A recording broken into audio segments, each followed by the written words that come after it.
ဒီနေ့နီလာတော့ခြံထဲမှာထွက်နေတဲ့ခမွန်းချင်အရွက်ကြံလေးတွေကိုခူးပြီးတော့မှဆေးတစ်ခွက်လုတ်တော့ဖြစ်ပါတယ်ရှင်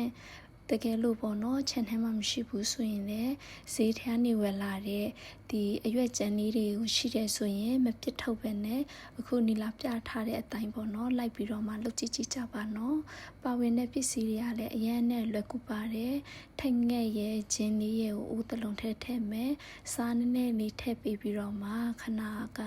နီလာခူးထားတဲ့အရွက်ကြံလေးတွေကိုပေါ့နော်ရေလေးနဲ့တေချာဆေးပြီးတဲ့အခါကျရင်ဒီအိုးထဲမှာတစ်ခါတည်းထည့်ပြုတ်လိုက်ပါမယ်နီလာတော့ပေါ့နော်တပွဲတဲ့အထိပဲပြုတ်လိုက်ပါတယ်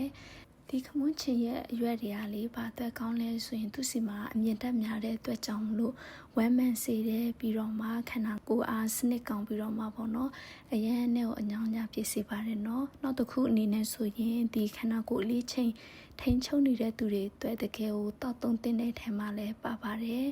နီလာတော့ဒါတပတ်ကိုတစ်ကြိမ်နှစ်ကြိမ်အမြဲတမ်းလုပ်တော့ဖြစ်ပါတယ်နော်